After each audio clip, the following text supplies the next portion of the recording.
I think it's all been really thought-provoking. It's really inspiring hearing John talk about the work in Wales and talk about being rooted in communities and spending time in communities and the way the democratic process really of making work that's genuinely embedded in the community where it's being made. Yeah, John McGrath's talk was very interesting. I thought the fact of working within embedding within the communities was a very interesting idea. So yeah, very much so. Rhys's story was very moving really and very pertinent to everything today. The reality of what it means for someone to be struggling financially to try and make it in the arts. We know this is the case, but hearing it from someone speaking so eloquently and so personally about their lives, I found very moving. Rhys speaking this morning, sharing very honestly and eloquently his experience as a young person engaging in the arts and then sort of going into it as his career was just really spoke to me a lot, and I think it spoke to a wider problem in arts practice around how we support emerging practitioners and how we financially remunerate them. I'm quite interested in Rhys's provocation that actually those observations aren't new.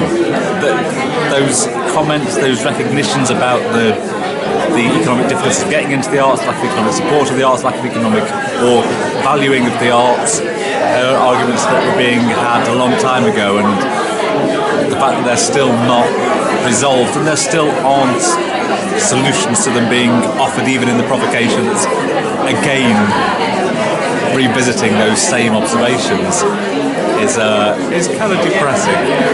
For me, melodramatic was really good. And I think also this point that actually it's a reiteration, I suppose, of something I already knew, but coming to a much better way of phrasing it. That women really are the cornerstones of society. So really to hear from the community members themselves and what their experience is. And I think it's very easy for us to kind of sit and talk about that. In, I suppose, academia and theatre can be quite disconnected. So it's been really important to have those voices.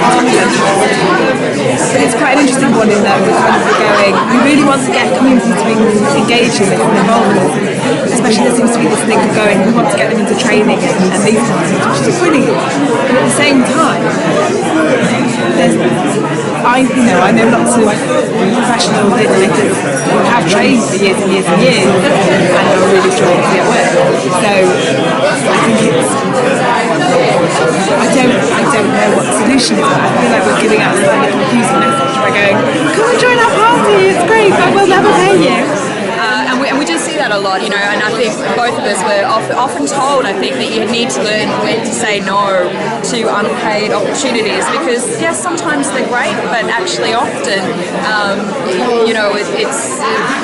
it's taking advantage of our willingness to participate in something. I think for me, increasingly, if I want to spend my time doing something I'm not going to get paid for, it's usually something I've been involved in spearheading, or I'm I'm co-writing a project or something like that, and we just decide, well, let's just do it ourselves. I think if I'm approached by places with the means to pay who are choosing not to pay, then I think that becomes an issue, and I'm going to think more carefully now about when I say no. Thinking about just this idea of like doing the work for money and doing the work because you love it, and having that need to do it when you don't have funding, I think is a really interesting one, because we are possibly like getting to a point where that might happen, and so we talk about like how much people are worth, but then sometimes there isn't the funding there, so how do we keep those things going? So that's something that I think that's all. Thank you. Cracking.